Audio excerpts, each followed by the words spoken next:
Jadi selepas ini kita nak kepada yang memerintah, kalau boleh benda-benda fahsyat tutup terus. Agenda LGBT, agenda kebebasan sosial, kebebasan melakukan perkahwinan sejenis, jangan langsung bagi masuk dalam negara kita. Dalam pilihan raya kali ini, Allah Ta'ala memberi pengajaran. Yang banyak menang belum tentu dapat berkuasa. Yang sikit kadang-kadang menjadi tarikan kepada orang.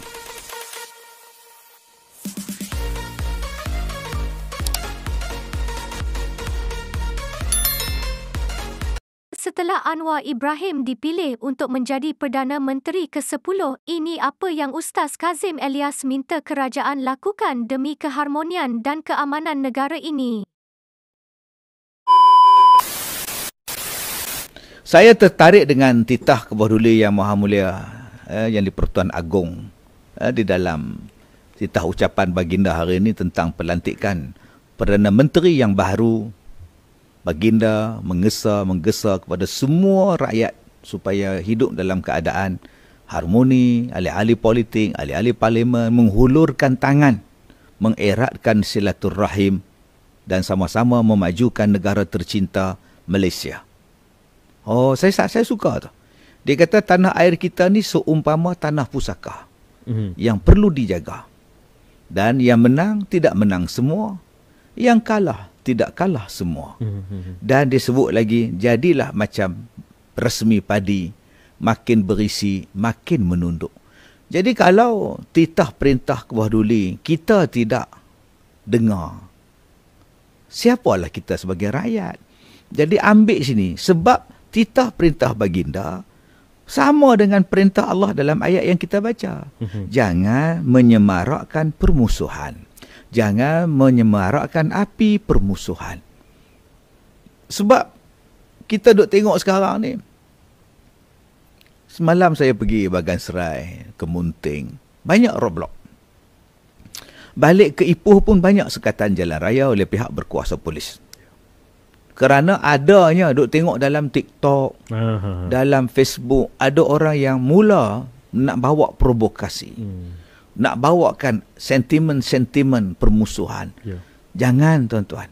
Ayat ini menyeru kepada kita, duduk elok-elok. Duduk diam-diam. Pilihan raya telah pun berakhir. Sekarang adalah musim untuk bekerja. Sekarang adalah masa untuk kita bekerja sama. Yang nak dijaga Malaysia. Yang nak diberi khidmat ialah rakyat. So, duduk elok-elok lah. Jadi, nanti pilihan raya lagi 5 tahun, pergilah pangkah lagi. Sekarang pun kalau pangkah tak guna. Melainkan di Padang Serai dengan Tioman.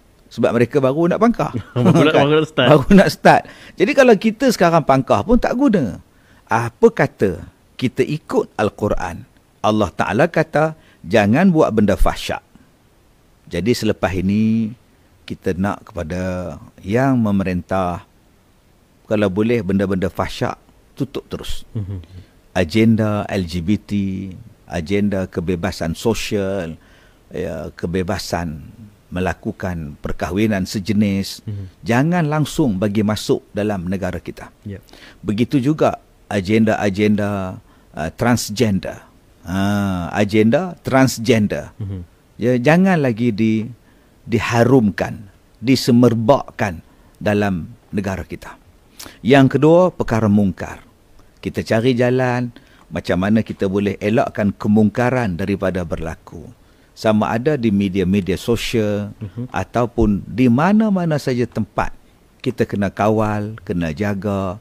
Dan yang ketiga, sebagai rakyat Malaysia yang cintakan kepada keamanan, khususnya kepada orang-orang Islam, marilah kita rapatkan silaturahim. Kembalikanlah jurang perbezaan kita dengan mencari titik persamaan. Dan janganlah kita bermusuh lagi. Cukuplah 3 kali kita pilihan raya, macam-macam benda yang telah kita jumpa. Kita menyeru kepada pemimpin-pemimpin politik supaya peganglah kepada Al-Quran. Patuhlah kepada perintah Allah dan juga sama-samalah kita menghayati titah perintah duli Yang Maha Mulia Paduka Seri Baginda Yang di-Pertuan Agong supaya hidup kembali harmoni. Ya. Dan kata Allah, ya'izukum la'allakum tazakkarun. Dan sesungguhnya Allah memberi pengajaran kepada kamu supaya kamu mengambil pengajaran. Nampak tak? Dalam pilihan raya kali ini Allah Ta'ala memberi pengajaran. Yang banyak menang belum tentu dapat berkuasa. Yang sikit kadang-kadang menjadi tarikan kepada orang. Semuanya yang berlaku ini adalah ketentuan Tuhan. Siapa yang memerintah, siapa yang menang, siapa yang kalah, siapa yang tak boleh, Allah telah tentukan. Saya syorkan kepada semua, kita baliklah kepada qada dan qadar Tuhan. Ketentuan Tuhan. Bila kita balik kepada ketentuan Tuhan, selesai masalah. Semuanya ini Allah Ta'ala kata, ya'izukum la'allakum tazakkarun. Mudah-mudahan apa yang berlaku sebelum ini dan sekarang dan selepas ini, kita mengambil peringatan. Mari kita duduk berbincang, kita bangunkan Malaysia. Kita pulihkan ekonomi kita. Kita ruangkan banyak lagi ruang kerja untuk tenaga-tenaga kerja yang baru. Ya, ni yang duduk di universiti ni ratus ribu. Yang belajar sekarang ni berjuta. Apa dia orang nak kerja ni? Jadi peluang pekerjaan untuk difikirkan. Bagaimana nak menaikkan peluang pekerjaan, mengurangkan dan merendahkan kos sara hidup. Kalau satu orang buat, dia tak boleh buat. Dia kena bekerjasama. Jadi dalam ayat ini Allah Ta'ala sebut, diberikan pengajaran supaya kamu mengingat. Jadi mungkin apa yang berlaku 2-3 minggu ini, supaya kita beringat. Supaya jaga elok-elok negeri kita. Jadi tolonglah kepada semua, kita mainkan peranan. Kita sebagai rakyat Malaysia, main peranan. Jangan memarakkan api perkauman, api pergaduhan. Jangan. Pegang pada Al-Quran ini. Wa aufu bi'ahdillah iza ahadtum. Dan tepatilah janji dengan Allah apabila kamu berjanji. Sekarang pilihan raya dah tamat. Inilah masanya untuk menunaikan janji-janji sewaktu anda berkempen dahulu. Okey, sewaktu anda berkempen dahulu, apa yang telah anda janjikan, maka tolong tunaikan. Siapa yang memerintahkan supaya ditunaikan ini? Allah. Allah suruh kita tunaikan. Saya walaupun namanya peringkat awal dicalonkan, kan, dan saya kata saya tak sanggup, saya tarik diri.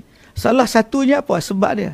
Saya takut bila saya tengah sedap bercakap, saya mula berjanji yang bukan-bukan.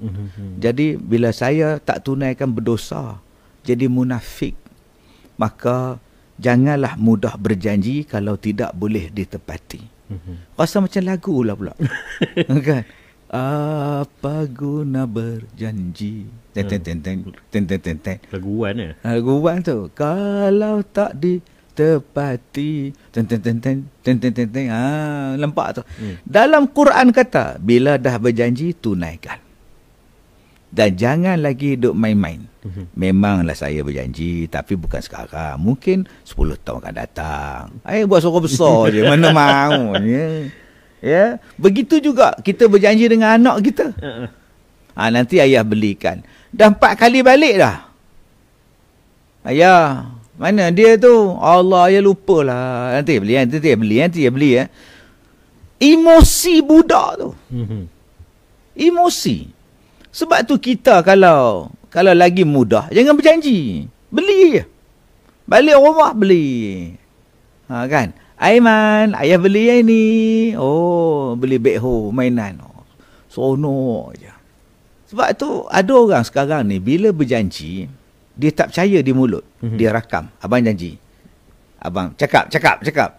Ada setengah orang macam itu. Dan ada orang yang bila anak dia kahwin, dia buat perjanjian dengan menantu dia.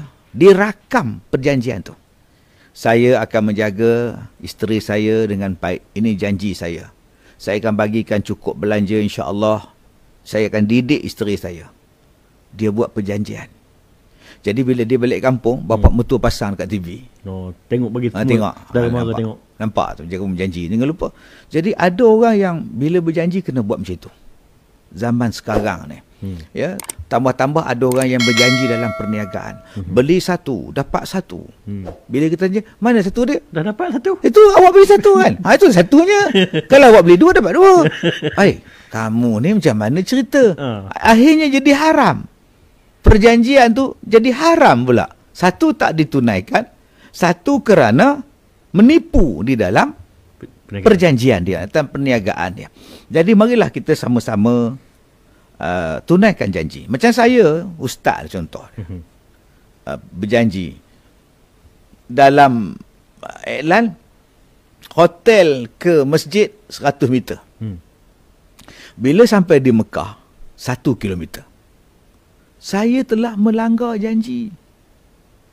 Dalam iklan, dalam pamphlet, masjid ke hotel, hotel ke masjid 100 meter. Bila sampai di sana 1 kilometer, jenuh menapak mangal leha tu. Kawan pula tolak dengan wheelchair.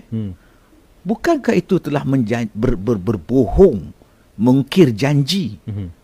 Jadi sama-samalah kita keluar daripada sifat munafik. Jangan berjanji untuk dimungkiri.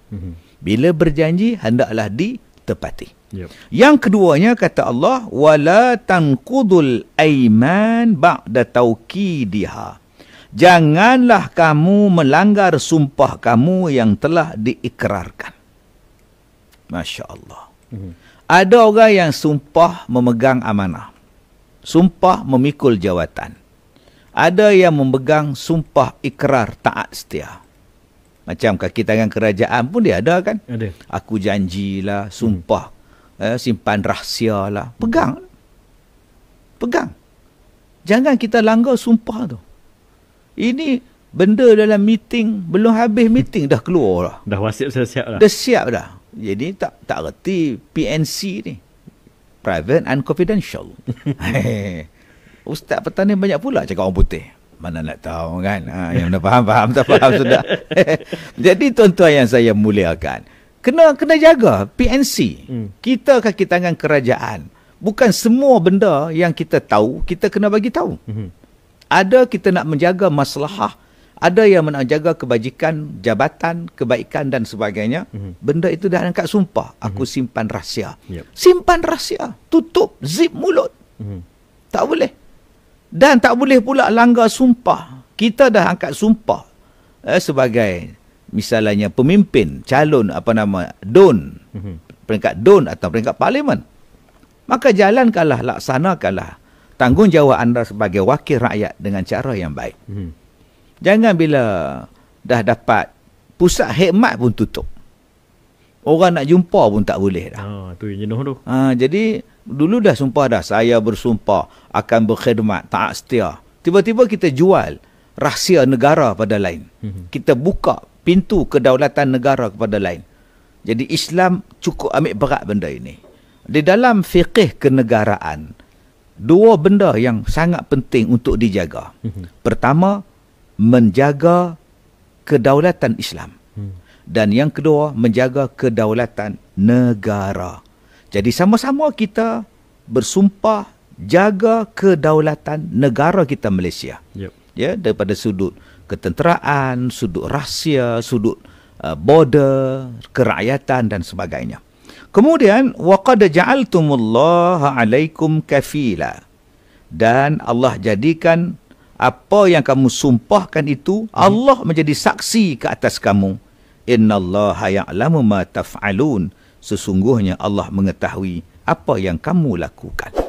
Jadi dalam ayat ini Allah perintahkan bersumpah tunai, jangan ingkar, kerana Allah menjadi saksi ke atas apa yang kamu sumpahkan.